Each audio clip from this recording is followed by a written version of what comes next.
నమస్కారం అండి. నా పేరు చంద్రశేఖర్. ఈరోజు మనం చూడబోయే వీడియో చూసారంటే హీట్ స్ట్రెస్ అనమాట, అంటే ఎండ ఒత్తిడి అనమాట. ఇప్పుడు ఎండాకాలము చాలామంది టమాటా చేస్తూ ఉంటాము, వేరే వేరే పంటలు చేస్తూ ఉంటాం. ఈ ఎండకి ఏమవుతుందంటే మనకి సరైన గ్రోత్ కానీ ఫ్రూట్ సెట్ కానీ మనకి కావాల్సిన ఈల్డ్ అనేది దొరకదు. మనకి దేనివల్ల అని చూసినామంటే ఎండ ఒత్తిడి అనమాట. అంటే ఇప్పుడు ఫర్ ఎగ్జాంపుల్ మనం టమాటా తీసుకున్నామంటే ఒక పర్టికులర్ టెంపరేచర్ నుంచి పర్టికులర్ టెంపరేచర్ వరకే ఆ చెట్టు అనేది బాగా గ్రోత్ ఉంటుంది, ఫ్రూట్ సెట్ అనేది బాగా అవుతుంది, ఈల్డ్ అనేది మనకి బాగా వస్తుంది. ఫర్ ఎగ్జాంపుల్ ఇప్పుడు 15 డిగ్రీ సెల్సియస్ పైన 33 డిగ్రీ సెల్సియస్ కింద ఉన్నప్పుడు, అంటే ఆ బిట్వీన్ ద టెంపరేచర్ ఉన్నప్పుడు మనకి ప్లాంట్ వెజిటేటివ్ గ్రోత్ అనేది బాగుంటుంది, ఆ రీప్రొడక్టివ్ స్టేజ్ అనేది బాగుంటుంది, మనకి ఈల్డ్ అనేది ఎక్కువ వస్తుంది. అదే 15 డిగ్రీ సెల్సియస్ కింద పోయినప్పుడు మనకి చెట్టు అనేది ఒత్తిడికి గురవుతుంది. అంటే ఎక్కువ టెంపరేచర్ డౌన్ అయినప్పుడు ఒత్తిడికి గురవుతుంది, అలానే టెంపరేచర్ పెరిగినప్పుడు కూడా ప్లాంట్ అనేది ఒత్తిడికి గురవుతుంది. ఈ ఒత్తిడికి గురైనప్పుడు మనకి సిమ్టమ్ అనేది ఎట్లా కనపడుతుంది అంటే, ఫస్ట్ ఆకు అనేది ఏం చేస్తుందంటే ముడుచుకుంటాయి అనమాట. దాని ఒత్తిడిని అది బయటికి చెప్తుంది అనమాట. అంటే మనము నార్మల్గా ఎడల్పుగా ఇట్లా ఉంటుంది కదా ఆకు, అట్లా లేకుండా ఇట్లా ముడుచుకుంటాయి అనమాట. అంటే అది ఒత్తిడికి ఉందని మనం అర్థం చేసుకోవాలి. ఇప్పుడు మనం చాలామంది మనం ఏం చేస్తామంటే ముడత కొడుతూ ఉంటాము మందులు. యాక్చువల్గా అయితే అది ఎండ ఒత్తిడి అనమాట. ముడత అనేది మనకి ఇప్పుడు మిరప చెట్టులో చూసినారంటే వెనక భాగంలో త్రిప్స్ అంటాం, అంటే తామర పురుగు ఉంటుంది. ఆ తామర పురుగు వెనక నుంచి రసం పీలుస్తూ ఉంటే మనకి ఆకు అనేది ఇట పైకి ముడుచుకుంటుంది. అదే నల్లి ఉన్నింది అనుకోండి, అది మనకి కిందకి ముడుచుకుంటుంది ఆకు. అది దానికి మనం ముడతకు ముందు కొట్టుకోవచ్చు. కానీ ఈ ఎండాకాలము ఈ ఎండ ఒత్తిడికి మనం అలాంటి మందులు వాడితే మనకి ఉపయోగం ఉండదు. మనము ఈ ఎండ ఒత్తిడి వల్ల మనకు వైరస్ అనేది సోకుతుంది. ఆ వైరస్ అనేది ఒకసారి సోకిందంటే ఈ వైట్ ఫ్లై ద్వారా, అంటే తెల్లదోమ ద్వారా ఆ తోటంతా మనకి స్ప్రెడ్ అవుతుంది. సో ఆ తెల్లదోమని మనము నివారించుకోవడానికి మందు కొట్టుకోవాలి, అంతేగాని మనకి ముడతకో దేనికో కొట్టినా మనకి ఏమవుతుందంటే పని చేయదు. ఒకటి మనము ఈ ఎండ ఒత్తిడిని ఎట్టా మనము కంట్రోల్ చేసుకోవాలా అంటే, మనం టెంపరేచర్కి ఎదురెళ్ళి మనం ఏం చేయలేం, మన చేతిలో పని కాదు. టెంపరేచర్ అనేది అది ఎండాకాలం ఎక్కువ ఎండలు ఉంటాయి, అలాగే మంచు పడే కాలం ఎక్కువ మంచు ఉంటుంది. దానికి ఎదురెళ్ళి మనం ఏ పని చేయలేం. కానీ కొన్ని ప్రక్రియలు మనము పాటిస్తే మనము కొంచెం ఎండ ఒత్తిడిని తగ్గించుకోవచ్చు. ఫర్ ఎగ్జాంపుల్ మల్చింగ్ షీట్ వేయాలి. మల్చింగ్ షీట్ అనేది మస్ట్ అనమాట. ఎందుకంటే ఎండాకాలము మనం నీళ్ళు పెట్టినప్పుడు అది ఎక్కువ ఆవిరి కాకుండా ఆ భూమిలో అనేది కొంచెంసేపు ఉంటుంది కాబట్టి మనము మల్చింగ్ షీట్ వేయాలి. పైన షేడ్ నెట్ వేయాలి.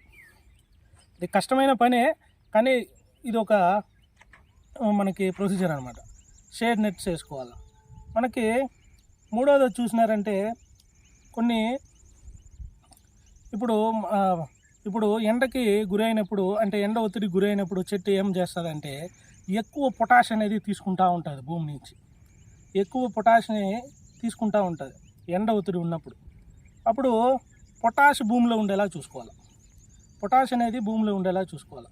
మీరు ఫ్రమ్ ద బిగినింగ్ 3.19 ఎక్కించినప్పుడు కూడా నుంచి కూడా కొంచెము 13,045 మనం యాడ్ చేసుకుంటూ రావాలి. ఆ పొటాష్ అప్టేక్ ఎందుకు జరుగుతుందని కూడా చెప్తాను. ఇప్పుడు మనమే కింద పడిపోయినామంటే మనకి టిష్యూ అనేది డ్యామేజ్ అవుతుంది, అంటే తోలు కానీ మనకి ఏమవుతుందంటే డ్యామేజ్ అనేది అవుతుంది. మళ్ళీ వారం 10 రోజులకి కొత్త తోలు అనేది వస్తుంది. ఎట్లా వస్తుందంటే మనకి ఏమవుతుందంటే మన బాడీలో ఒక రివర్స్ మెటబాలిజం అనేది జరుగుతూ ఉంటుంది. అంటే మనకి దెబ్బ తగిలిన చోట కొత్త సెల్స్ ఫామ్ అయ్యి, కొత్త టిష్యూ ఫామ్ అయ్యి, ఒక కొత్త స్కిన్ ఫామ్ అవుతుంది. అలానే అప్పుడు ఫామ్ అవ్వాలంటే ఏం కావాలా, ఆ సెల్కి కావాల్సిన ఎనర్జీ కావాలా. సో ఎనర్జీ కావాలంటే ఏం చేస్తుంది, మన బాడీలో అప్పటికి ఎనర్జీ ఎక్కువ అడుగుతుంది. అప్పుడు ఎనర్జీ కావాలా, ఆ సెల్కి కావాల్సిన ప్రోటీన్స్ కావాలా, ఆ ప్రోటీన్ ఫామ్ కావాలంటే అమినో యాసిడ్స్ కావాలా. ఇలా మన బాడీలో జరిగేటట్టే ప్లాంట్లో కూడా ఒత్తిడి గురైనప్పుడు ఎక్కువ ఎనర్జీ అనేది భూమి నుంచి తీసుకుంటూ ఉంటుంది. సో ప్రోటీన్స్ కానీ అమినో యాసిడ్స్ కానీ ఇలా షుగర్స్ కానీ మనము అందిస్తూ ఉన్నామంటే ఆ ఎండ ఒత్తిడిని తగ్గించుకోవచ్చు. అలా నేను ఫస్ట్ చెప్పినాను కదా, పొటాష్ అప్టేక్ అనేది ఎండాకాలం ఎక్కువ ఉంటుంది. మనకి ఎండాకాలం చూసినారంటే ఆకు మార్జిన్స్ అంతా కాలుతా వస్తుంది. మనం అది కాలే రోగం అని చాలా ఫంగిసైడ్స్ కొడుతూ ఉంటాం. యాక్చువల్గా అది పొటాష్ సరిపోక కాలుతుంది ఆకు అనేది పొటాష్ సరిపోక కాలుతుంది, కానీ మనకు అది ఒక ఫంగల్ ఇన్ఫెక్షన్ అయితే కాదు. మనము పొటాష్ భూమిలో ఎక్కువ ఉండేలా చూసుకున్నామంటే కూడా ఆ ఆకు కాలే దాంట్లో నుంచి మనము ఎంతో కొంత సేఫ్గా బయటపడవచ్చు. ఇప్పుడు ఫస్ట్ 3 పాయింట్లు అనమాట. మనము ఎండాకాలం ఒత్తిడిని తగ్గించుకోవాలంటే నేను ఆల్రెడీ చెప్పినాను, ఎనర్జీ ఎక్కువ తీసుకుంటుందని. సో షుగర్స్ మనం ఎక్కువ యాడ్ చేయాలి. ప్లాంట్ కూడా మనలాగా ఎనర్జీ ఎక్కువ కావాలంటే షుగర్స్ ఇవ్వాలి. షుగర్స్ అంటే ఏం లేదు, మనము డ్రిప్లో మొలాసెస్ అంటే బెల్లం కానీ ఇలాంటివి మనం డ్రిప్లో వదిలినామంటే ఎంతో కొంత దానికి ఎనర్జీ మనం మ్యాచ్ చేసినట్టు ఉంటుంది. అందరూ బెల్లం వచ్చి కూలింగ్ ఇస్తుంది అంటారు. మనం కూడా శనగింజలు ఎక్కువ తిన్నప్పుడు ఈ పెద్దోళ్ళు చెప్తారు కొంచెం బెల్లం తింటే డైజెషన్ అవుతుందని. ఎందుకు చెప్తారంటే యాక్చువల్గా బెల్లం వచ్చి హీట్ క్రియేట్ చేస్తుంది బాడీలో హీట్ క్రియేట్ చేసినప్పుడు ఏమవుతుందంటే మనకి ఆ డైజెషన్ ప్రాసెస్ని ఫాస్ట్ చేస్తుంది. యాక్చువల్గా ప్లాంట్స్లో కూడా కూలింగ్ అయితే చేయదు బెల్లం ఏం చేస్తుందంటే మనకి ఎనర్జీ అప్టేక్ అంటే ఎనర్జీని ఇస్తుంది, కానీ ప్లాంట్కి మనకి కూలింగ్ అయితే ఇయ్యదు. ఒకటి. రెండోది చూసినారంటే ఈ అమినో యాసిడ్స్ ఈ ప్రోటీన్ ఇవన్నీ వదిలినప్పుడు ఏమవుతుందంటే ఇప్పుడు ఎండ ఒత్తిడికి గురి అయినప్పుడు ప్లాంట్ బాడీ స్ట్రక్చర్లోనే మనకి ఫిజియాలజికల్ స్ట్రక్చర్లోనే మనకి ఏమవుతుందంటే మనకి మెటబాలిజం అనేది చేంజ్ అవుతుంది. ఆ మెటబాలిజం అనేది ఏమి లేదు, కెమికల్ చేంజెస్ జరుగుతుంది ప్లాంట్ బాడీలో. ఆ కెమికల్ చేంజెస్ జరిగినప్పుడు మనకి ఎనర్జీ అనేది మనకు అవసరం అవుతుంది.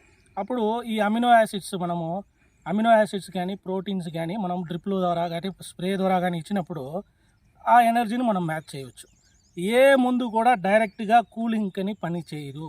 అది ఏ ఆయిల్ కూడా కూలింగ్ అని ఇస్తే అది కాదు, అది పని చేయదు. అది ఇండైరెక్ట్గా ఏం చేస్తుంది అంటే ఒత్తిడిని తగ్గిస్తుంది అంతే. సో అమినో యాసిడ్స్ వదులుకోండి, అలానే బెల్లం అంటే షుగర్స్ వదులుకోండి, అలానే ప్రోటీన్స్ ఏమైనా ఉంటే కూడా ప్రోటీన్ హైడ్రలైజేషన్ వస్తుంది, అది కూడా వదులుకోండి. ఇంకోటి చాలామంది ఎండకి యూమిక్ యాసిడ్ ఎక్కువ వాడుతూ ఉంటారు. ఇప్పుడు యూమిక్ యాసిడ్ కూలింగా అంటే కూలింగ్ కాదు. అంటే యూమిక్ యాసిడ్ ఏం చేస్తుందంటే మన భూమిలో వదిలినప్పుడు సాయిల్ స్ట్రక్చర్ని ఏం చేస్తుందంటే కొంచెము చెట్టుకు అనుకూలంగా మారుస్తుంది సాయిల్ స్ట్రక్చర్ని.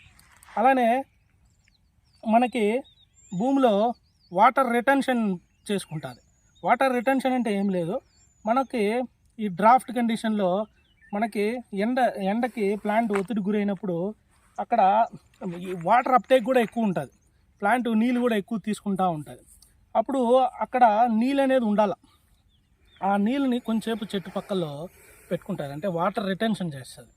అలానే ఒక యూమిక్ యాసిడ్ అనేది ఒక గుడ్ కార్బన్ సోర్స్ అనమాట. సో మనకి గుడ్ కార్బన్ సోర్స్ అవడం వల్ల మన భూమిలో సూక్ష్మజీవులు అనేవి ఉంటాయి. ఆ సూక్ష్మజీవులకి ఈ కార్బన్ అనేది ఒక ఫుడ్గా తయారయ్యి ఆ సూక్ష్మజీవుల్ని కాపాడుతూ వస్తుంది. ఆ సూక్ష్మజీవులు ఈ భూమిలో ఉండే న్యూట్రిషన్స్ని మొక్కకి ఏ ఒక్క స్ట్రెస్ లేకుండా అందిస్తూ ఉంటుంది.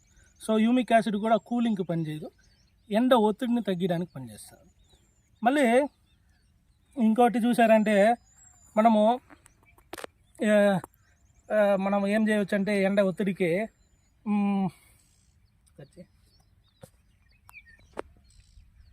ఒత్తిడికి ఆర్థోసాలిసిలిక్ యాసిడ్ అని మార్కెట్లో దొరుకుతుంది. ఈ ఆర్థోసాలిసిలిక్ యాసిడ్ ఏం చేస్తుందంటే ఇది కూడా డైరెక్ట్గా కూలింగ్కి పనిచేయదు.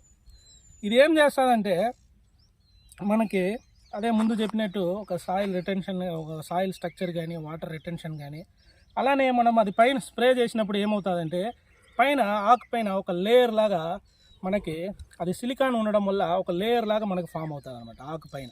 ఆ లేయర్ లాగా ఫామ్ అవడం వల్ల ఈజీగా ఫంగల్ ఇన్ఫెక్షన్ జరగదు, పెస్ట్ అటాక్ జరగదు.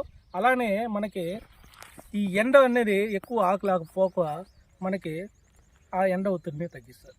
ఆర్థోసాలిసిలిక్ యాసిడ్ మనకి బెటర్ ఈల్డ్ కూడా దొరుకుతుంది ఆర్థోసాలిసిలిక్ యాసిడ్ యూజ్ చేయడం వల్ల. మనకి ఈ ఎండాకాలం వచ్చి చూసినారంటే మనము ఎక్కువ ఆయిల్స్ వాడుతూ ఉంటాము. మనం ఆ ఆయిల్ కూడా ఏం చేయాలంటే ఒక బెటర్ నాలెడ్జ్తో కరెక్ట్ అయిన టైంలో కరెక్ట్ అయిన ఆయిల్ వాడుకుంటే ఈ ఎండాకాలం కూడా ముడత లేకుండా మనము కాపాడుకోవచ్చు, ఒక బెటర్ ఈల్డ్ దొరుకుతుంది. Thank you.